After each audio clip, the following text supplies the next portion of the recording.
मित्रों नमस्कार। ज्ञान मार्शल माइंड में आपका स्वागत है।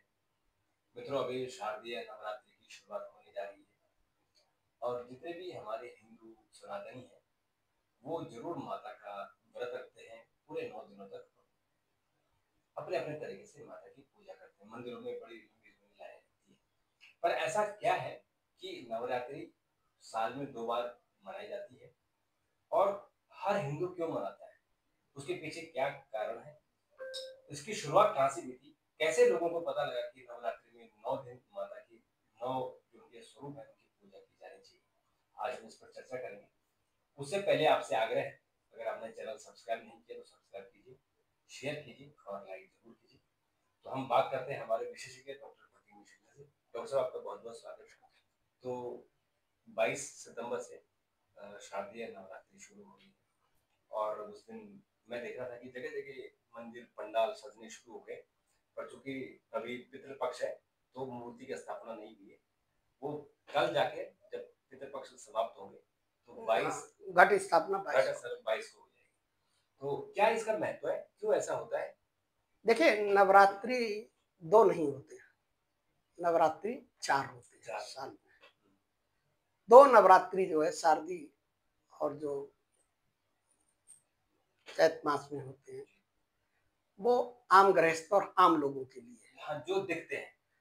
और जो 2 गुप्त नवरात्रि होते हैं, वो साधकों के लिए होते हैं और तांत्रिकों के लिए होते हैं। हाँ, अब ये क्या नवरात्रि की शुरुआत कैसे हुई, कैसे परंपरा हुई, किस इसका क्या महत्व है,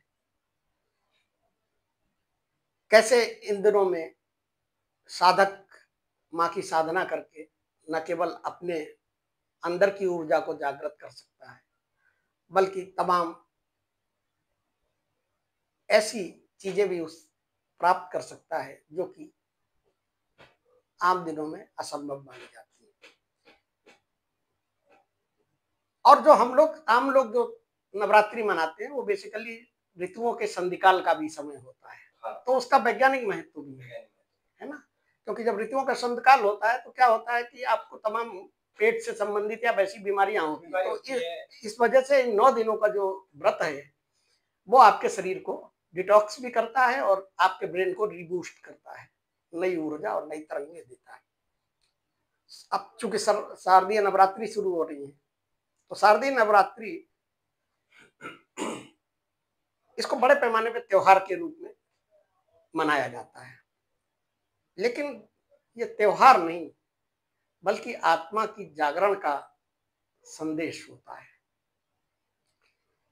9 दिनों तक चलने वाला ये जो उत्सव होता है, ये इस बात का भी प्रतीक है कि भगवान या देवी केवल मंदिरों में नहीं बल्कि आदमी के शरीर के भीतर भी निवास करती है, उसकी आत्मा में निवास करती है। नवरात्रि के प्रत्येक दिन हम देवी के अलग अलग 9 स्वरूपों की पूजा करते हैं।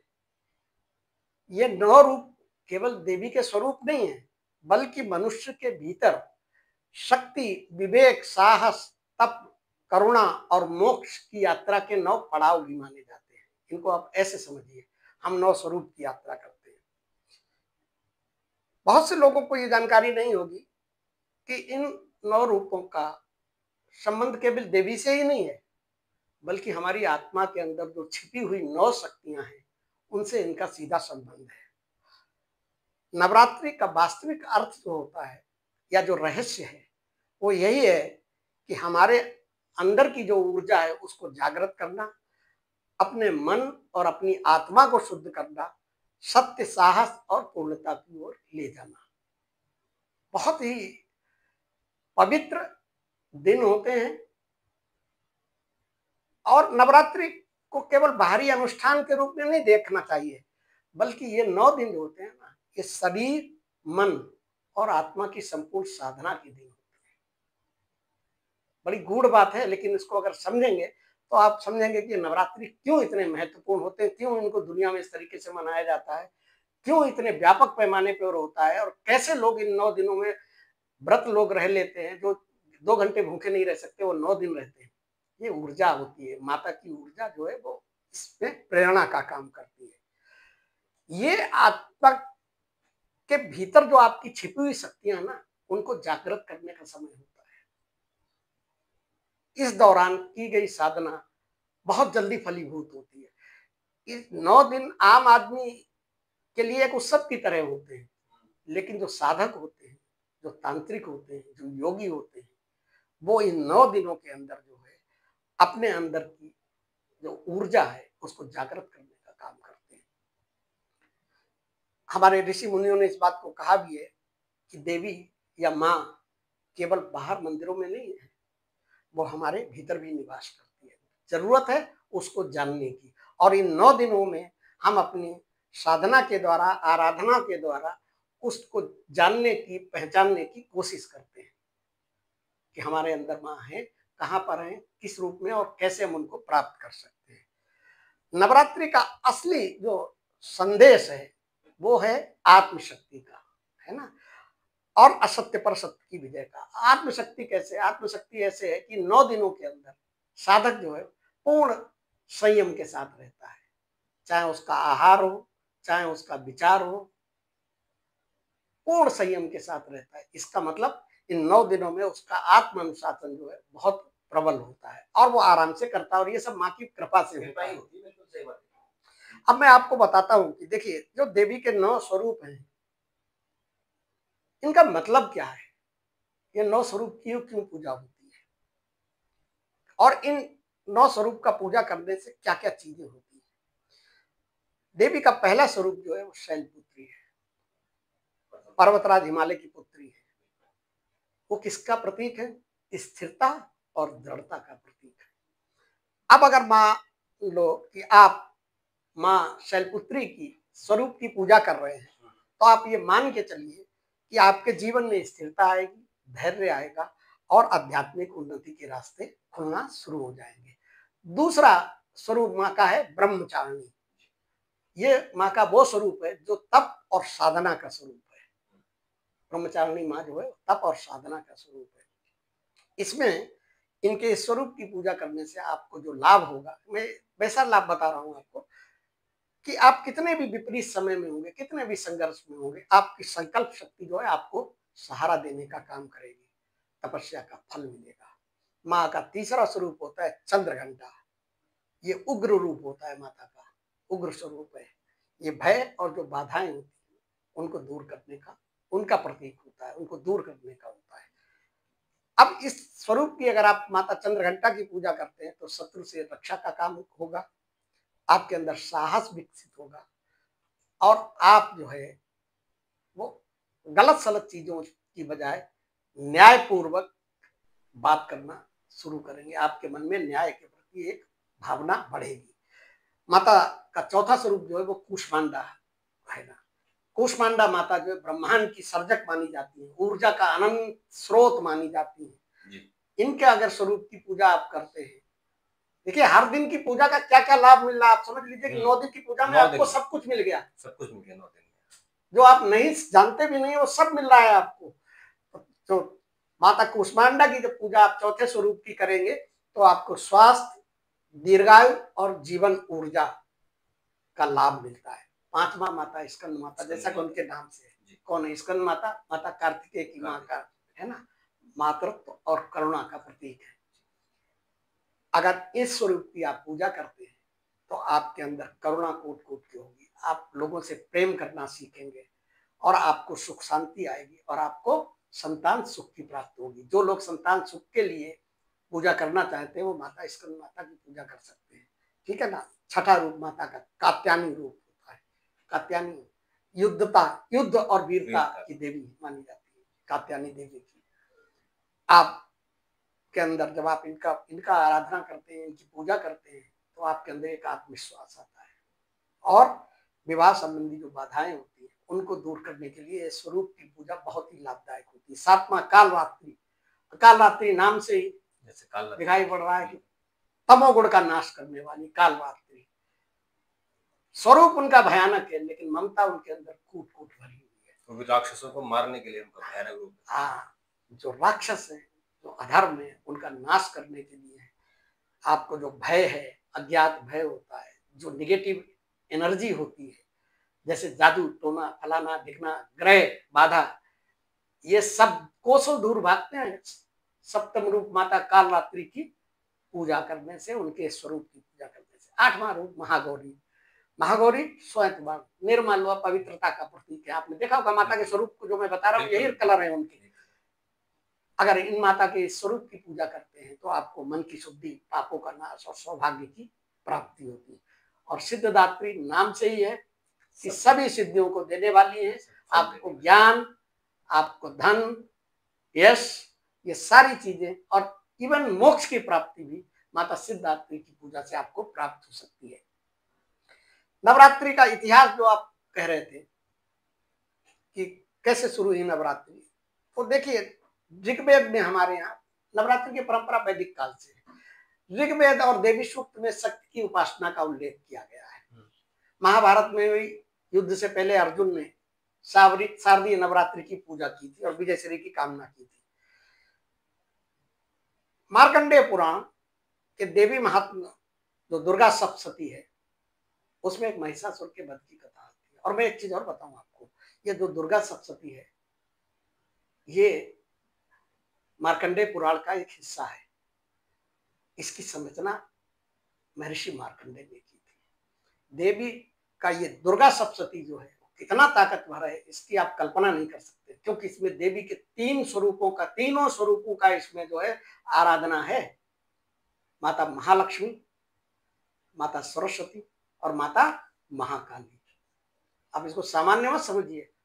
और आपकी जानकारी के लिए, ये पूरी दुर्गा सप्तशती जो है वो रक्त से लिखी गई है। हाँ। महर्षि मार्कंडेय ने अपनी उंगली को काटकर उससे रक्त पर भोजपत्र पर लिखा है। सप्तशती, इसलिए सप्तशती को पढ़ के सप्तशती अगर आपने पढ़ ली पूरा इन 9 दिनों में और उसका सबको पठन किया तो बड़ी मन की शांति, स्थिरता, एकाग्रचित। तो इस दुर्गा सप्तशती में जो महर्षि मार्कंडेय ने जो लिखी है, मार्कंडेय पुराण जो है उसका एक हिस्सा है। इसमें महिषासुर के वध की कथा आती है और इसी को शास्त्रीय आधार माना जाता है। माना यह जाता है कि माता ने 9 रात्रि तक लगातार युद्ध कर अपने 9 स्वरूपों के साथ महिषासुर की वध किया और उसी के बाद से नवरात्रि की परंपरा शुरू हो गई। और माता की ये मतलब ये अधर्म पर धर्म की जीत है, असत्य पर सत्य की जीत का प्रतीक है। हम लोग जो है दशहरा को ये मान के चलते हैं कि भगवान राम ने राक्षस का, उससे पहले की ये शुरुआत है। जब माता ने जो है बहुत पहले की। अब देखिए, ये हमारे इतिहास के हिसाब से देखें तो धार्मिक और वैसी परंपराओं में बहुत सब जगह होती है। सबसे पहले जो है उत्तर भारत में रामलीला और बंगाल में दुर्गा पूजा, दोनों का बड़ा महत्व माना जाता है। गुजरात में गरबा और डाडिया होता है, उसके द्वारा माता की आराधना की जाती है। दक्षिण भारत में बोमई गोल नाम का अलग अलग माता का आराधना करने का तरीका है। लेकिन मूल संदेश जो है इस पूरी हर जगह की पूजा, उत्तर भारत हो, बंगाल हो, दक्षिण भारत हो, पश्चिम भारत हो, सब जगह का मूल संदेश है असत्य पर सत्य की विजय और आत्मशक्ति का जागरण करना, अपने अंदर की आत्मशक्ति को। देवी के ये 9 रूप जो है आपके अंदर 9 तरीके की ऊर्जा भी प्रवाहित करने का काम करते हैं। और इन 9 दिनों की जो ये आराधना होती है, माता की पूजा होती है, इससे हमें ये एक सीख भी मिलती है कि साधारण मनुष्य भी अगर चाहें तो अपने भीतर जो है जो 9 शक्तियां हैं उनको पहचान कर वो असाधारण बन सकता है। जैसे ये ऋषि हैं, साधु हैं, संत हैं, क्या है, सामान्य मनुष्य जन्म लिया अपने तप के कारण, लेकिन उन्होंने अपने अंदर की आध्यात्मिक बल से, अपने तपोबल से उन्होंने अपने अंदर की आत्मिक ऊर्जा जो थी, उस जो आत्मा के अंदर 9 शक्तियां हैं, उन 9 शक्तियों को जागृत कर दिया। और जब जागृत कर लिया तो यहाँ से लेकर मोक्ष तक की यात्रा उनके लिए कुछ भी कठिन नहीं। तो ये अब देखिए आत्मा की 9 शक्तियां कौन सी होती है। दरअसल क्या होता है कि जब हम 9 स्वरूपों की पूजा करते हैं ना, तो हम अपने आत्मा के अंदर बैठी हुई 9 शक्तियों की भी पूजा करते हैं। ये जो 9 स्वरूप हैं, हमारी आत्मा के अंदर की 9 शक्तियां भी हैं। अब ये आत्मा की 9 शक्तियां कौन होती हैं? आत्मा के अंदर जो होती है एक स्थिरता, ये आपकी शक्ति है। आप इस 9 स्वरूपों की आराधना करके जीवन में दृढ़ संकल्प ला सकते हैं। दूसरी तपस्या, तपस्या के द्वारा आप अपनी इच्छाओं पर नियंत्रण कर सकते हैं। तीसरा, आपके अंदर जो शक्ति बैठी हुई आत्मा साहस है, उस साहस से आप कठिनाई से संघर्ष करने की शक्ति प्राप्त कर सकते हैं। चौथी आपके अंदर जो बैठी हुई है वो है ऊर्जा। ये ऊर्जा दो तरीके की होती है, पॉजिटिव एनर्जी और नेगेटिव एनर्जी। अब आपको ये तय करना कि आपको पॉजिटिव एनर्जी चाहिए या नेगेटिव एनर्जी चाहिए। और पॉजिटिव एनर्जी क्या है, जो मैंने आपको पहले बताया था, आप कहेंगे क्या, और वही पॉजिटिव एनर्जी। पांचवी शक्ति जो आपकी आत्मा के अंदर बैठी हुई, जिसे आप जागृत कर सकते हैं, वो है करुणा। जब आपके अंदर करुणा आ जाएगी ना, तो आपके अंदर सेवा भाव आ जाएगा, आप लोगों से प्रेम करना सीख जाएंगे, किसी का नुकसान नहीं करेंगे, किसी का नुकसान परेशान नहीं करेंगे। वो चाहे जीव, कोई जीव हो या कोई मनुष्य हो, आपके अंदर करुणा की अगर आपने जागृत कर दी। और इन चीजों का जिन लोगों में अभाव होता है ना, वही राक्षस प्रवृत्ति के कहते हैं ना, कहते बड़ा राक्षसी प्रवृत्ति है, वही लोग राक्षसी प्रवृत्ति के माने जाते हैं। छठी, वीरता। जब आपके अंदर साहस आ जाएगा तो एक आपका आत्मबल बहुत मजबूत होगा, आप किसी से डरेंगे नहीं, निडर हो जाएंगे। और जब आप डरेंगे नहीं, निडर हो जाएंगे, तो न केवल आप धर्म की रक्षा की बात करने लगेंगे, बल्कि अपने समाज की रक्षा के बारे में भी सोचेंगे, देश की रक्षा के बारे में भी सोचेंगे, और आप सब जहां भी गलत हो रहा होगा उसके खिलाफ आवाज बुलंद करना शुरू कर देंगे, क्योंकि ये आपने शक्ति जागरण कर ली आत्मा के अंदर की। सातवां, विनाश। विनाश की शक्ति है, इसे निगेटिव मत लीजिए। ये विनाश की शक्ति किसके लिए है? ये उनके लिए है जो आपके शत्रु हैं। और वो शत्रु कौन है? कोई मनुष्य शत्रु नहीं है। तो काम, क्रोध, लोभ, लालच, हिंसा, अज्ञानता, इनका नाश, ये विनाश की जो शक्ति आप करेंगे, तो उस शक्ति से आप इन चीजों का विनाश करने में सक्षम हो जाएंगे। आठवीं शक्ति आपके अंदर पवित्रता है।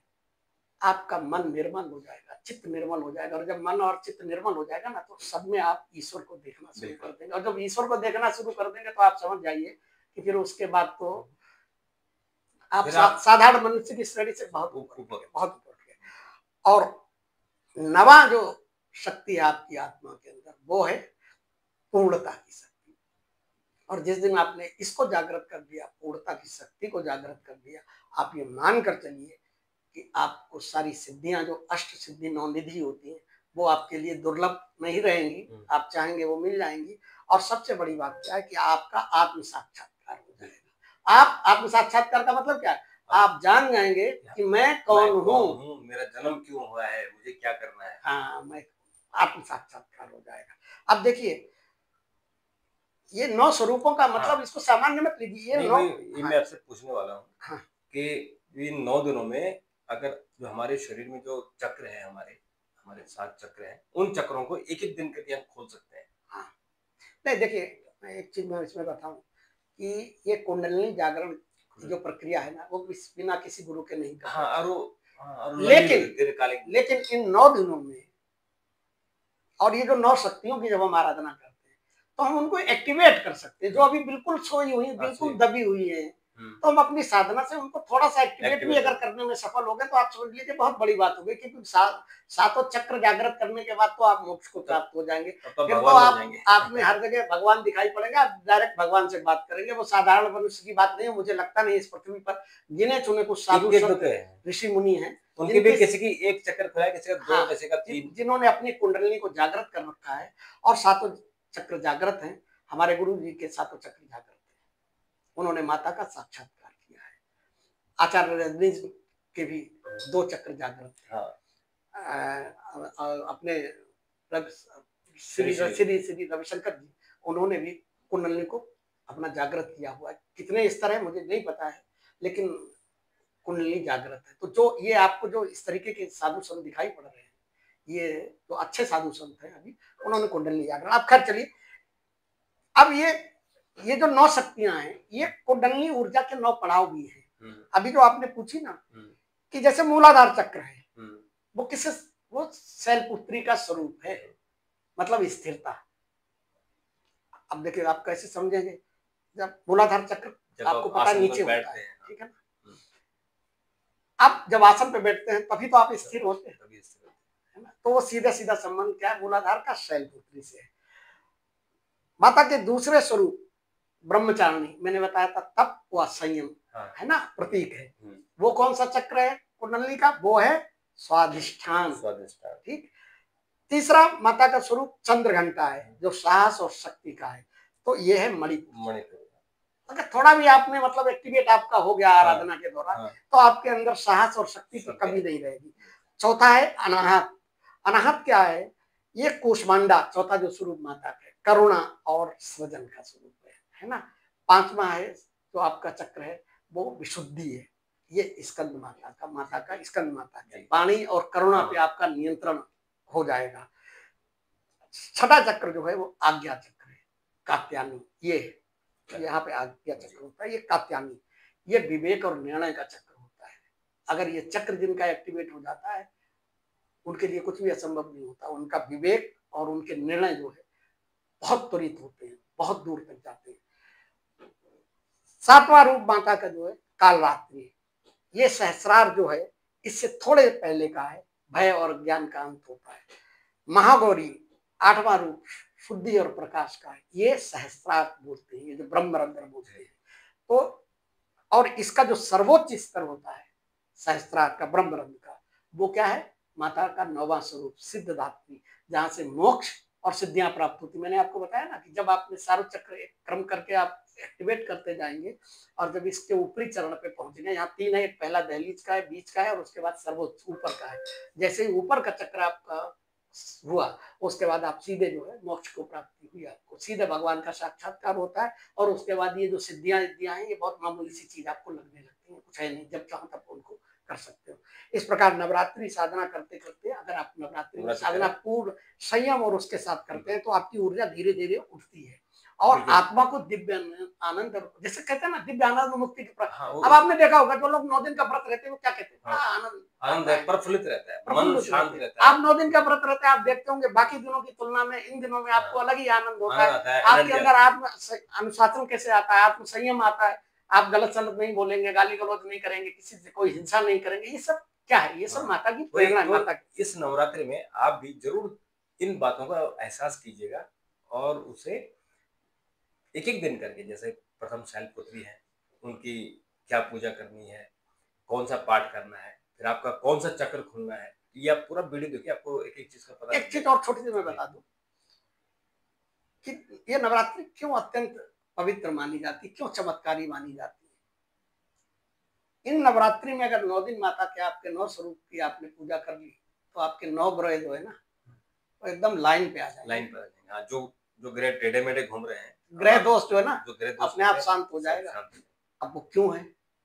क्योंकि माता के 9 स्वरूप जो है उनका डायरेक्ट ग्रहों से भी संबंध है। पहला स्वरूप शैलपुत्री, सीधा संबंध चंद्र ग्रह से, चंद्रमा से। दूसरा ब्रह्मचारिणी, मंगल से। तीसरा चंद्र घंटा, शुक्र से। चौथा कूष्मांडा, सूर्य से। अगर इनका सूर्य का दोष हो रहा है तो कूष्मांडा की पूजा करने से आपको सूर्य का जो प्रभाव है उसका कम हो जाएगा। स्कंद माता से बुध का है।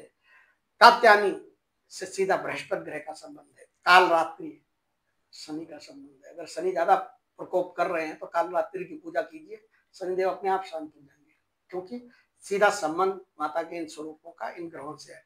महागौरी का राहु से है और सिद्धार्थी का केतु से है। इसलिए नवरात्रि पूजा से ग्रह दोष भी शांत हो जाते हैं। अब देखिए इनका व्यवहारिक साधना का व्यवहारिक अगर अर्थ आप समझे तो क्या है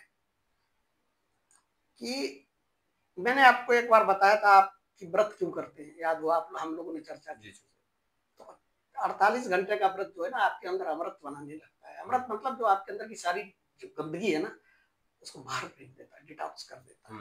ये माता का जो व्रत और उपवास होता है ये शरीर की शुद्धि तो करते ही करता है, आपके मन की भी शुद्धि करता है। नवरात्रि होते ही इसलिए कि शरीर तो शुद्ध, आप व्रत रखेंगे शरीर शुद्ध होगा, लेकिन मन जो मन की शुद्धि है वो बहुत महत्वपूर्ण। और दूसरे मैंने कहा था ये शब्दकाल होता है ऋतुओं का, तो ऋतु परिवर्तन में आपकी जो बीमारी होती है वो भी खत्म हो जाती है। अच्छा है क्या कि जब करते हैं आप, तब करते हैं, ध्यान करते हैं, माँ के सामने बैठ के पूजा करते हैं, उससे आपको क्या है कि आपकी एकाग्रता बढ़ती है, मन की शुद्धि होती है, मन की एकाग्रता बढ़ती है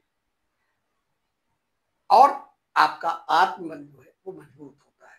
और एक चीज मैं और बताऊं आपको कि अब तो चूंकि ऑरा वाली मशीनें आने लगी हैं, कोई व्यक्ति नवरात्रि से पहले औरा से एक्सपर्ट से अपनी जांच करा के देख ले तो उसका औरा कितना है, या हालांकि उसको खुद भी एहसास हो जाएगा।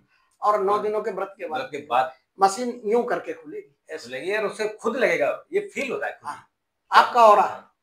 तो नवरात्रि के साथ 9 दिन के बाद जो लोग जितने संयम के साथ, जितने कठिन उससे और जिस तरीके से माँ की आराधना करते हैं, उसके बाद उनके मुंह से निकले हुए शब्द जो है ना, वो आशीर्वाद का काम करते हैं। बिल्कुल बिल्कुल। तो ये है माता के 9 रूपों की बेसिकली में। इसको उत्सव और त्योहार तो मानिए ही मानिए, लेकिन ये मन और तन दोनों को, मन और तन के शुद्धि के लिए आप माता का व्रत रखिए, और मन से रखिए, दिखावा के लिए नहीं। कि आजकल हम देखते हैं कि व्रत लोग रखते हैं और फिर हल्दीराम से व्रत की थाली मंगा रहे हैं। तो व्रत की थाली, आप व्रत की थाली मत खाइए। आप एक समय या 2 समय फ्रूट खा लीजिए, दही खा लीजिए, दूध के कुछ आइटम खा लीजिए, कुछ भी और फलाहार कीजिए। ये सब थाली उली तो आप 9 दिन बाद खाइए, फिर आपको पता लगेगा कि आपका शरीर कितना अच्छा हो गया है। अगर आपने थाली खा ली तो फिर तो आपका शरीर इतना शुद्ध नहीं भैया। ये जो है ना, ये खाने पीने के दिन नहीं है, ये तपस्या और संयम के दिन है। और आप जब माता की पूजा कर रहे हैं ब्रह्मचारिणी, मैंने शुरू में ही आपको बताया था, वो तपस्या और संयम की प्रतीक है। और अगर आप तपस्या और संयम नहीं रख सकते हैं, आपको भूख पे ही कंट्रोल नहीं है, तो फिर आप कहें। और ये मेरा अनुभव है डॉक्टर साहब, मैं इतने सालों से व्रत रखता हूँ। एक दिन लगता है कि भूख लग रही है पहले दिन वो कारण, क्योंकि आदत होता है, क्योंकि आप रोज खा रहे हैं। क्योंकि रोज खा रहे हैं तो आपको खाने की आदत है, तो एक दिन उसको छोड़ने में लगता है, अगले दिन से पता ही नहीं लगता। फिर मुझे जब जिस दिन व्रत खत्म होता है, 9 दिन खत्म होते हैं, मुझे लगता है यार नहीं, ये खत्म नहीं होना चाहिए, ये कंटिन्यू होना चाहिए। तो इस तरह से आप करिए, आपको मन की बहुत शांति मिलेगी, तन शुद्ध होगा, मन शुद्ध होगा, आप लोगों की मदद कर पाएंगे। और जब अगर आप लोगों की मदद करना शुरू कर दिए तो आपका जो मनुष्य जीवन है वो सफल होगा। सबसे बड़ी बात क्या है, आप अपने को जान जाएंगे, अपने को जानेंगे, लोगों की आप दुनिया की मदद जब, और आप अपने को जब जान गए ना, तो उसके बाद फिर आपका मन तन बड़ा सुंदर हो जाएगा। तो डॉक्टर साहब आपने बात की, आपका बहुत बहुत शुक्रिया। मित्रों आपका भी बहुत बहुत शुक्रिया। चैनल को सब्सक्राइब करना ना भूलें, लाइक कीजिए, शेयर कीजिए, और माता रानी आप सब पर कृपा बरसाएगी। तो इसी की दुआओं के साथ शुभकामनाएं आपको नए नवरात्रि की। और आप लोग सब लोग मन शुद्ध करने के लिए, तन शुद्ध करने के लिए नवरात्रि के व्रत जरूर रखें। तो फिर अगले वीडियो के साथ मुलाकात होगी, तब तक जय माता दी।